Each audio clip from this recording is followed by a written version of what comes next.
రాజశేఖర్ రెడ్డి గారి మనవడు వైఎస్ రాజారెడ్డి గారి పెళ్లి జరుగుతున్న సందర్భంలో చాలామంది ఇన్వైట్ చేస్తున్న రాజకీయ నాయకుల్ని, అందులో భాగంగానే చంద్రబాబు గారిని కూడా పెళ్లికొచ్చి వాళ్ళని ఆశీర్వదించాలని కోరడం జరిగింది. చాలాసేపు రాజశేఖర రెడ్డి గారి గురించి, వాళ్ళ ఫ్రెండ్షిప్ గురించి, వాళ్ళ రాజకీయ ఇనిషియల్ ప్రస్థానంలో జరిగిన విషయాల గురించి అన్నీ గుర్తు చేసుకున్నారు, మాకు గుర్తు చేశారు. చాలాసేపు మాట్లాడాం, చాలా సంతోషం అనిపించింది. వచ్చి ఆశీర్వదిస్తామని మాటించారు.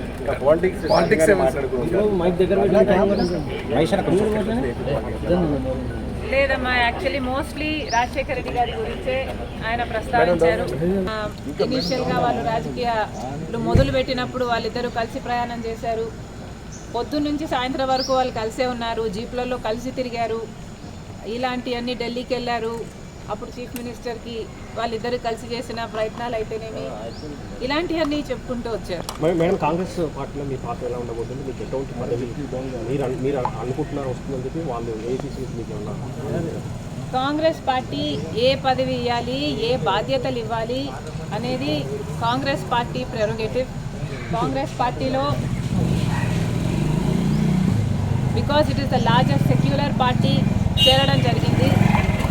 రాహుల్ గాంధీ గారు ప్రధానమంత్రి అయితేనే మన దేశానికి మంచి జరుగుతుందని, కమ్యూనల్ వైలెన్స్లు తగ్గుతాయని రాజశేఖర రెడ్డి గారే రాహుల్ గాంధీని ప్రధానమంత్రిని మనస్ఫూర్తిగా చేసుకోవాలి అనుకున్నారు. కాబట్టి అదే జరగాలి, అది జరిగితేనే మన దేశానికి మంచి జరుగుతుంది అని చేరడం జరిగింది. ఇంకొకసారి చేరిన తర్వాత వాళ్ళ చేతుల్లో మనం పెట్టుకున్న తర్వాత వాళ్ళు ఎలా ఆదేశిస్తే అది నమ్మకంగా చేయాల్సి ఉంటుంది. ఈ అన్ని రాజకీయాలు ఎట్లా డెవలప్ అవుతాయి, నాకు ఏ బాధ్యతలు ఇస్తారు అన్న దాని మీద డిపెండ్ అయి ఉంటుంది. So we should all wait and see.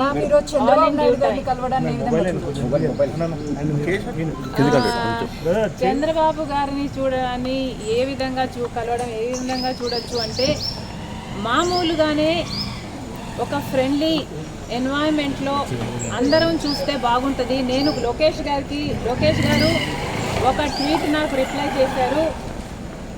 ఆ సందర్భాన్ని కూడా రాజకీయంగా చూడకండి. చంద్రబాబు గారికి ఒక క్రిస్మస్ కేక్ మాత్రమే పంపడం జరిగింది. ఒక కేకే కదండి, ఆ కేక్ అంటే మేడం ఇప్పుడు మేడం ఈ చర్చ అంటే ఏంటంటే, లెట్ మీ ఫినిష్. ఆ కేక్ కూడా మేము ఒక చంద్రబాబు గారికే పంపలేదు, ఇక్కడ కేటీఆర్ గారికి, కవిత గారికి, హరీష్ రావు గారికి, ఇట్లాంటి వాళ్ళకు కూడా పంపడం జరిగింది. యాక్చువల్లీ ద బ్యాక్గ్రౌండ్ ఈస్, రాజకీయాలు అన్నది జీవితాలు కాదు, రాజకీయం అన్నది మా ప్రొఫెషన్. మేము ప్రజల కోసం చేస్తున్న ఒక సర్వీస్. ఆ క్రమంలో మేమందరము ఒకరిని ఒకరు మాటలు అనుకుంటుంటాం.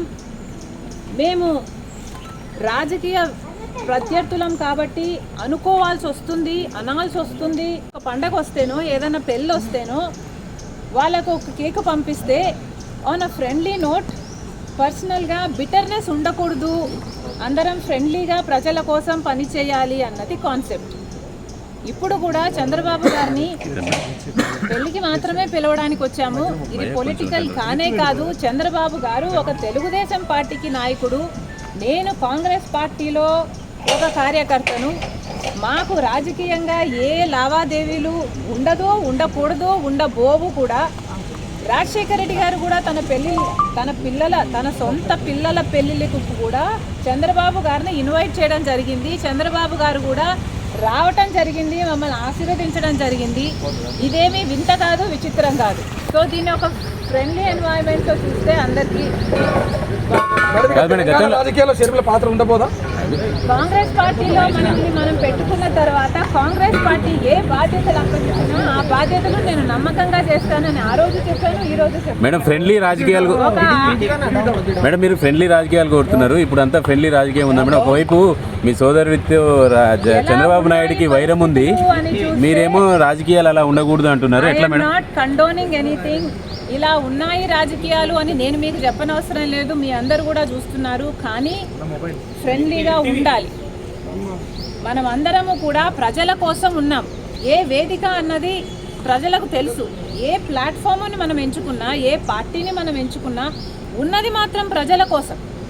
సో ప్రజల కోసం నమ్మకంగా పనిచేద్దాం. పార్టీలు ఉన్నది, లీడర్లు ఉన్నది ప్రజల కోసం, స్వార్థం కోసం కాదు అన్నది నా అభిప్రాయం.